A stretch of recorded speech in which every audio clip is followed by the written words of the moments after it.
আজকের রেসিপি পাঞ্জাবি স্টাইলে সরষে শাক। পাঞ্জাবি স্টাইলে সরষে শাক বানার জন্য এই যে সরষে শাক নিয়েছি। এটা আমার বাগানের সরষে শাক। এটাকে তুলে ডাঁটাগুলো বাছিয়ে নিয়ে আর পাতাগুলো নিয়েছি। এটা দেশি সরষে শাক, ছোট ছোট পাতা। এই যে সরষে শাককে তুলে বাছিয়ে আর পরিষ্কার করে ধুয়ে নিয়েছি।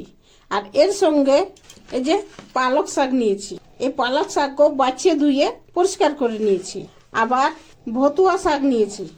এই যে ভতুয়া শাকের ডাঁটাগুলো বাদ দিয়ে ভতুয়া শাককে বাছিয়ে ধুয়ে আর পরিষ্কার করে নিয়েছি। আবার আলু শাক নিয়েছি।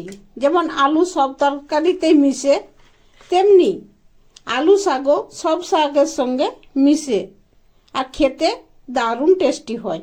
এটা উইন্টার রেসিপি, এগুলা শীতকালেই পাওয়া যায়। এরপরে সবগুলাকে বাছিয়ে ধুয়ে পরিষ্কার করে নিয়েছি। এরপরে এই যে এগুলাকে কুচি কুচি কাটিয়ে নেব। ছুরি বা বটিতে যেটাতে পারবেন কুচি কুচি কাটিয়ে নেব। সবগুলা এইভাবে কুচি কুচি কাটিয়ে নেব। এরপর একটা প্রেসার কুকারে নিয়ে শাকের পরিমাণটা কিন্তু সবগুলা সমান। এই যে কাটিয়ে নিয়ে সরষে শাক, পালক, বথুয়া, আলু শাক একটু কম আছে, আলু শাক সবগুলা দিয়ে এর মধ্যে রসুন, আদা আর ঝালটা নিজের পছন্দের মতো, কাঁচা লঙ্কা কুচি, পরিমাণ মতো নুন, আর এই যে এই গ্লাসে 2 গ্লাস জল দিয়ে মিক্স করে কুকারকে বন্ধ করে নিয়ে 5 সিটি পর্যন্ত সিদ্ধ করে নেব। 5 সিটি দেওয়ার পর আঁচটা বন্ধ করে দিয়ে আর কুকারকে ঠান্ডা করে নিয়ে আর ঢাকুনটা খুলে নিয়ে এই যে শাকটা সিদ্ধ হয়েছে। এরপরে এটাকে এই যে ডাল ঘুটনির সাহায্যে শাকটাকে ঘাঁটে নিব।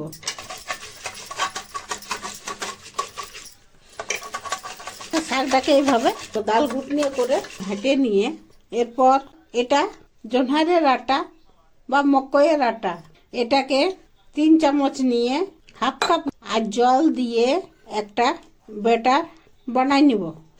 যদি মকইয়ের আটা না থাকে তাহলে এখানে আপনারা বেসনকে ভাজে নিয়ে ব্যবহার করবেন আর রেখে নেব। এরপর একটা কড়াইয়ে যে 2 চামচ ঘি গরম করে শুকনো লঙ্কা, পেঁয়াজটাকে ব্রাউন করে ভাজে নিয়ে এর সঙ্গে 1 চামচ আদা কুচি, 1 চামচ রসুন কুচি আর কাঁচা লঙ্কা দিয়ে আর ভাজে নিয়ে ব্রাউন করে ভাজে নিয়ে 1 চামচ কাশ্মীরি লঙ্কার গুঁড়ো দিয়ে মিক্স করে গার্নিশের জন্য একটু তুলে নিয়ে আর সিদ্ধ করে রাখা শাকটা দিয়ে আর মিক্স করে এই যে জলের পরিমাণটা একদম ঠিক আছে, একটু সামান্য নুন দিয়ে জোনহারের আটা বা মকইয়ের আটাটা দিয়ে আর মিক্স করে ঢাকুন দিয়ে হালকা আঁচে 20 মিনিট সিদ্ধ করে নেব। মাঝের মধ্যে ঢাকুনটা খুলে নিয়ে লাড়ব, না হয় নিচে বসে যাবে। আবার ঢাকুন দিয়ে দিচ্ছি। 20 মিনিট সিদ্ধ করে নিয়ে আর নাভাই নিয়ে একটা চাটুই আবার 2 চামচ ঘি গরম করে শুকনো লঙ্কা, আদা আর এই ভাজা পেঁয়াজটা দিয়ে গরম করে আঁচটা বন্ধ করে দিয়ে ঢাকুনটা খুলে ছনকাই নিব।